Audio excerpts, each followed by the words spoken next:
Dokter Tuntas, mohon info saya diberi waktu berapa lama untuk tanya jawab. 30 menit, Dok. 30 menit, baik. 30 menit.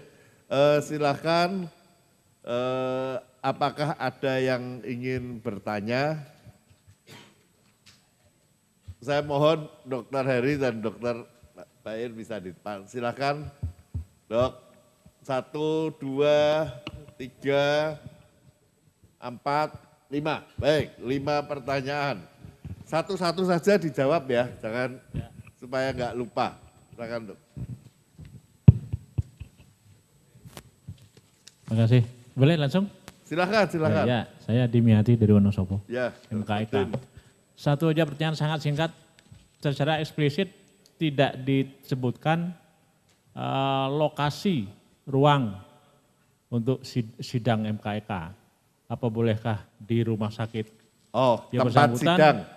Ya, lokasi itu aja singkat. Ya, Terima kasih. ya, lokasinya di mana? Silakan Dokter Bair. Dijawab saja langsung supaya enggak kelupaan. Kalau tempat sidang, maksudnya saya tidak membaca ada peraturan khusus tempat dilaksanakannya sidang, tapi pengalaman kita selama ini, pengalaman MKEK, kita di Jawa Tengah sudah sempat bersidang beberapa kali. Bahkan ini ada ketua MKEK Pekalongan tadi, mana Dokter Tunggul tadi. Dokter Tunggul ini mungkin dalam kurun waktu 4 tahun ini ada beberapa kali melakukan persidangan MKEK di Pekalongan. Kalau tempat persidangannya selama ini yang sudah kita jalankan itu sebenarnya ya, kalau di wilayah kita bersidang di kantor wilayah, kalau di cabang kita bersidang di kantor cabang kalau sudah mempunyai kantor. Begitu juga kemarin kalau kasus itu memang sifatnya meningkat, ya betul. Kemarin seperti misalnya kalau sifatnya sudah isunya nasional, ada beberapa kasus kemarin yang langsung diambil alih oleh MKEK Pusat, itu kita bersidang di kantor PBID. Ya Dokter Gatot. Nah itu mungkin Dokter Gatot yang bisa menjawab, karena selama ini saya selama bersidang belum pernah dilakukan persidangan di hotel, Dok. Baik, rasanya nggak pernah bersidang di hotel. Yang umum dilakukan adalah di kantor ID. Dan sesuai dengan deliknya, sesuai dengan lokasi, ya, lokus deliktinya dari kasusnya. Kalau antara dua cabang, biasanya diangkat juga ke wilayah kalau masih di dalam satu provinsi. Ya, saya tambahin sedikit Dokter Daniel, tadi mungkin yang kalimat terakhir yang sampai Dokter Daniel, kadang-kadang kan ada kejadian bahwa kejadiannya di tempat A, anggota ID-nya adalah ID B. Ya. Ini juga masih jadi bahan perdebatan, apakah sesuai dengan lokasi atau berdasarkan keanggotaan ID-nya. Itu juga masih belum ada putusan yang pasti. Kalau Dr. Joko Widiarto kemarin menyampaikan sebenarnya kita lebih sapat sesuai dengan lokusnya tadi. Lokus Ya. kejadiannya. Itu aja Dokter Daniel, terima kasih. Baik, pertanyaan kedua masih dari sisi. Terima kasih. Assalamualaikum warahmatullahi wabarakatuh. Waalaikumsalam. Saya nama Sabta dari BHP 2A Cabang Blora. Saya mau menanyakan kepada teman saya sendiri, Dr. Gigi Pujo, Dr. Hari. Yang saya tanyakan tadi yang slide terakhir, Dr. Giari, yang pasal 275 tadi KUHP baru nomor 1 2023, yang melampaui kewenangan itu akan mendapatkan sanksi. Apakah dalam kewenangan tadi misalnya untuk keadaan darurat, seorang tenaga kesehatan boleh melampaui kewenangannya? Karena ada katakan necesitas habet legem atau necesitas non vincit legem. Kira-kira bisa tidak melampaui kewenangan itu tadi? Kemudian misalnya kalau bisa, apakah bisa digunakan alasan pemaaf dan pembenar? Sebagai contoh dalam pasal 51 KUHP ayat 1 dan ayat 2 itu ada alasan pembenar, ada alasan pemaaf untuk seseorang melakukan suatu tindakan yang melampaui kewenangannya. Begitu, terima kasih. Silakan Dokter Hari. Ya. Kalau melampaui kewenangan melanggar disiplin atau tidak? Sebenarnya pertanyaannya kan begitu. Begini, kembali merujuk kepada tadi yang pagi tentang fundamental human right ya. Dari sisi etika itu yang tertinggi, bawahnya disiplin, dan bawah dari disiplin itu adalah hukum. Maka kita pakai asas etika.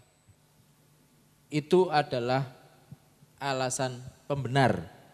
Ya, kalau alasan pemaaf itu salah tetapi dimaafkan, tetapi alasan pembenar itu dianggap benar suatu tindakan, gitu ya.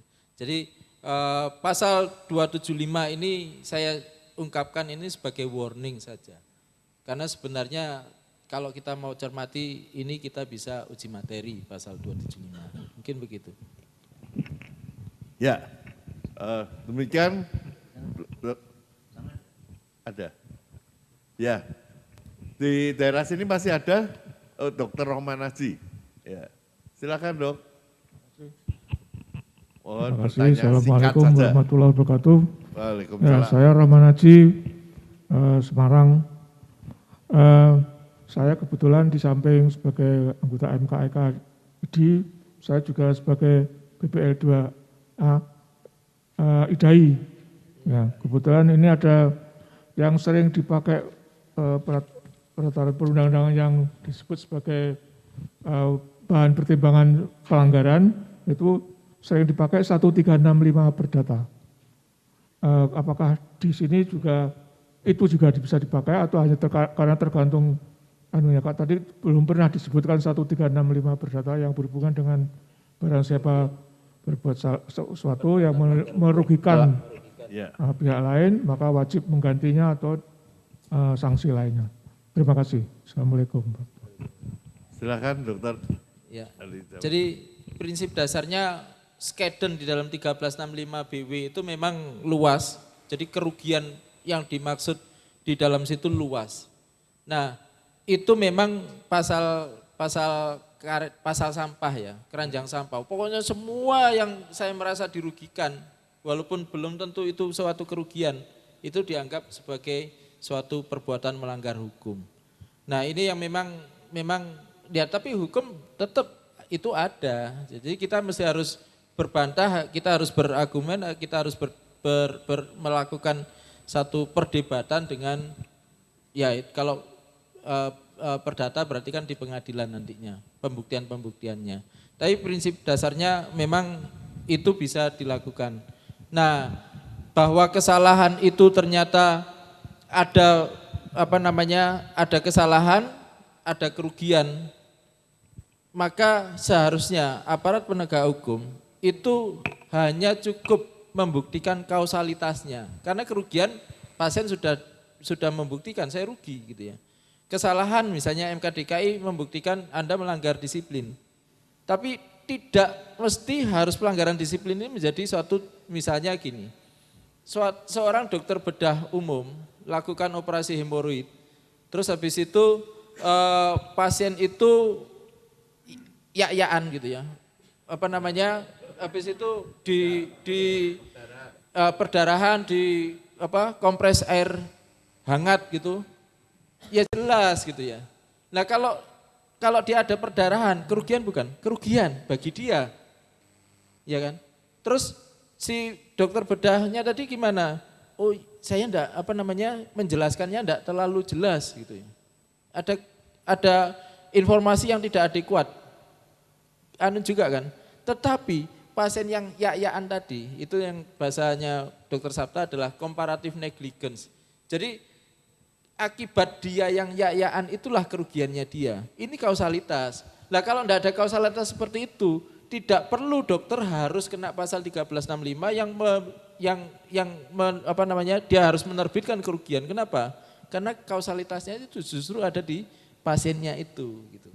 Nah, ini loh aparat penegak hukum harus menyadari kausalitas ini. Jangan buru-buru putusan ini, oh berarti ada putusan gini, terus ada kerugian, oh berarti masuk. Enggak gitu logikanya harusnya.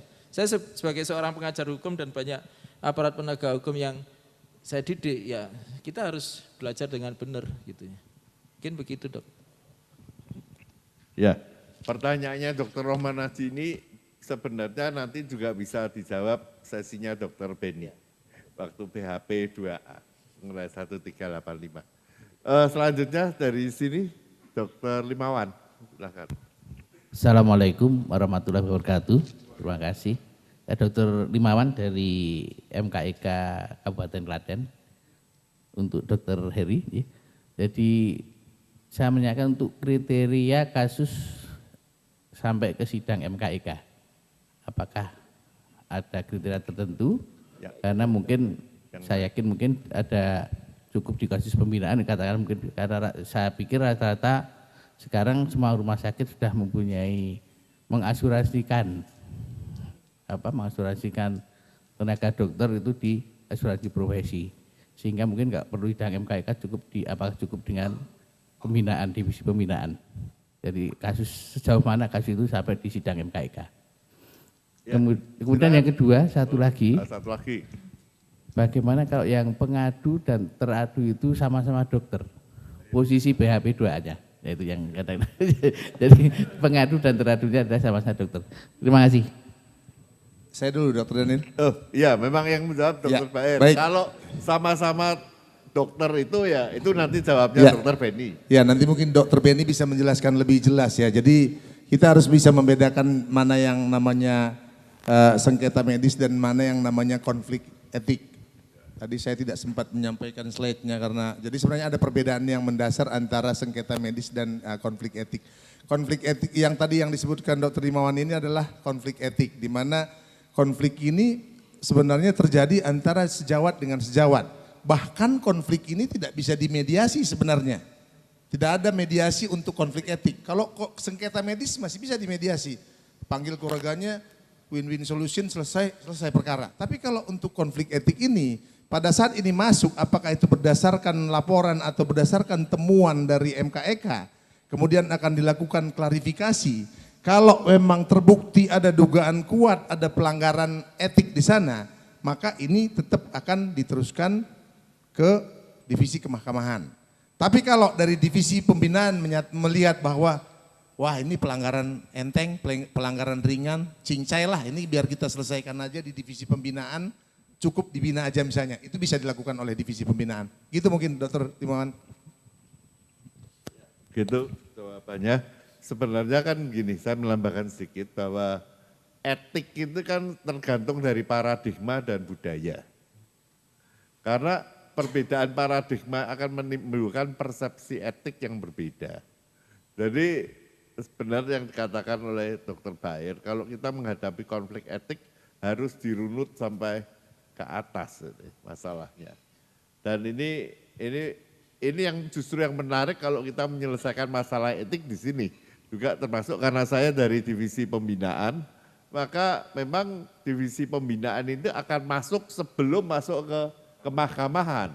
Kemudian setelah ada keputusan dari kemahkamahan, pembinaan akan masuk kembali dan pada saat rehabilitasi itu adalah tugas dari divisi pembinaan. Jadi perannya memang sudah dibagi-bagi di MKEK ini antara pembinaan dan kemahkamahan. Ya. Baik, itu. Ada lagi satu? Oh ya silakan. Kelewatan. Silakan Dok. Ya, terima kasih. Assalamualaikum warahmatullahi wabarakatuh. Dr. Nur Ali Aziz dari Pekalongan. Pertanyaan saya yang pertama, etik itu termasuk delik aduan atau bukan? Pelanggaran etik itu termasuk delik aduan atau bukan? Yang kedua, mungkin berkaitan dengan pasal 28 tadi ya. Sebenarnya bagaimana kewajiban hak dan wewenang kalau di rumah sakit mungkin ada subkomite etik.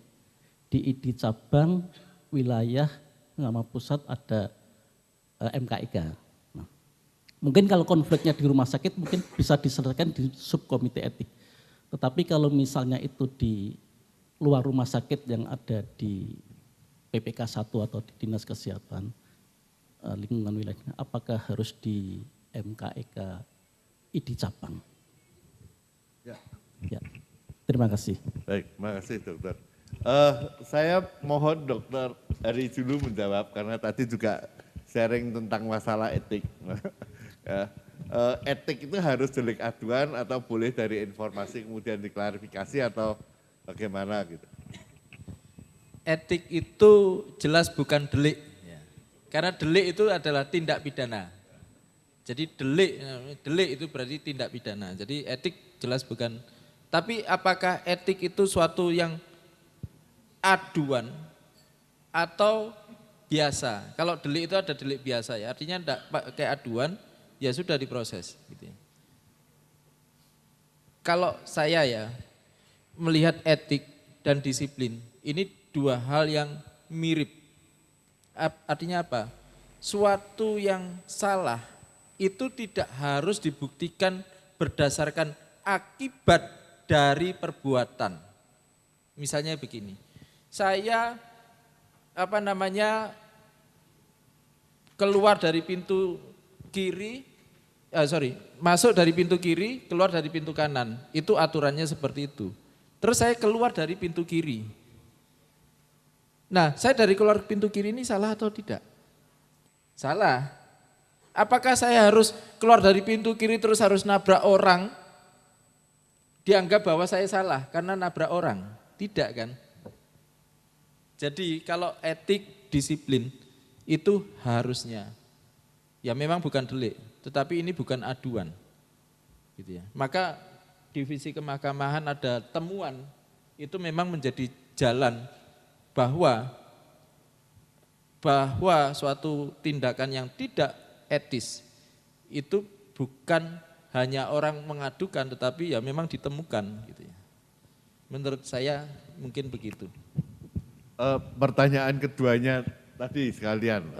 Subkomite. Jadi gini, kalau kasus etik, ini kan di rumah sakit ada subkomite etik profesi, ada komite etik rumah sakit, ada MKEK, ada Makersi. Nah ini pembagiannya bagaimana pertanyaannya? Ya, kebetulan saya juga anak buahnya Dr. Daniel di Persi, saya di Persi Jawa Timur.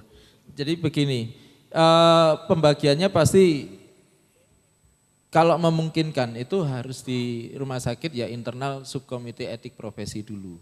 Ya, subkomite etik profesi, tetapi itu hanya sesuatu yang tidak berkaitan dengan hukum, khususnya yang berkaitan dengan risiko dari rumah sakit. Kalau sudah berkaitan dengan risiko dari rumah sakit, maka PMK 47 2019 menyatakan bahwa ini menjadi porsinya Komite Etik Hukum Rumah Sakit.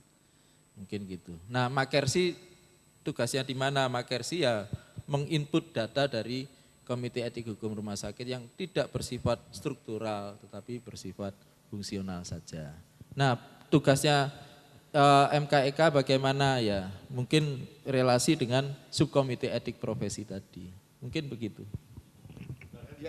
Dokter main sedikit dok, jadi sesuai dengan misinya Dr. Herman Ketua MKEK kita ini juga sekarang ini di Jawa Tengah itu sedang kita usahakan bahwa kita tidak cuma menunggu aduan, tapi sebisa mungkin kita bisa menemukan temuan kemudian divisi pembinaan ini akan langsung menindaklanjuti supaya ini tidak malah menjadi lebar gitu loh. Jadi boleh-boleh saja misalnya ada tadi salah satu contoh yang disampaikan Dr. Tunggul, ada iklan kecantikan yang menulis pasang pelang diskon 50%. Itu sebenarnya sudah ada pelanggaran sebenarnya di sana. Tidak ada yang mengadu.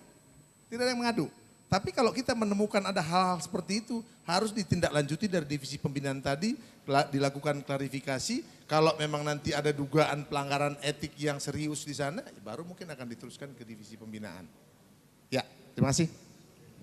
Ya, jadi mohon diaktifkan kembali divisi pembinaan yang di MKEK cabang dan juga untuk yang kemahkamahan supaya bisa lebih efektif di dalam menjaga martabat dari dokter Indonesia.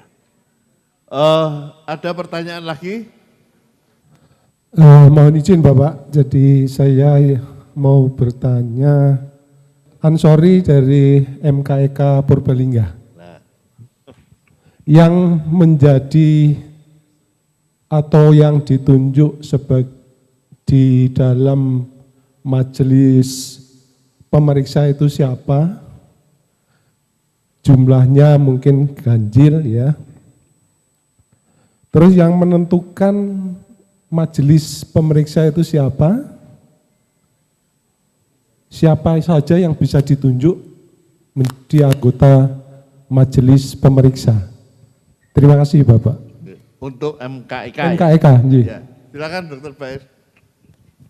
Baik, kalau di pusat sebenarnya tidak sulit ya karena anggotanya mungkin banyak. Nah, tapi ini mungkin akan jadi masalah yang besar di cabang karena saya memperhatikan di Jawa Tengah sendiri pun sebenarnya anggota MKEK-nya itu ya mungkin ada yang cuman 3 orang, tapi paling tidak persyaratan ganjil tadi bisa kita penuhi. Kalau memang misalnya anggotanya 3 dari bahkan mungkin tidak ada 3 dok ya, 3 itu sudah termasuk divisi pembinaan. Nah, divisi pembinaan termasuk divisi kemahkamahannya cuma ada 3 orang totalnya. Jadi kalau sesuai dengan ketentuan tadi, satu yang jelas jumlahnya harus ganjil. Kalau memungkinkan yang ditunjuk itu adalah anggota atau pengurus dari MKEK itu sendiri. Kemudian itu bisa juga ditambah dengan kalau itu berkaitan dengan satu bidang keilmuan, juga bisa diminta tambahan dari sesuai dengan bidang keilmuan tadi dari perhimpunan. Nah, selama persyaratan jumlahnya ganjil itu tadi. Biasanya majelis pemeriksa itu akan ditunjuk oleh ketua MKEK. Gitu ya, Dok, Dr. Ansori. Baik, saya kira kita bisa akhiri untuk sesi ini. Kita beri aplaus untuk kedua narasumber kita.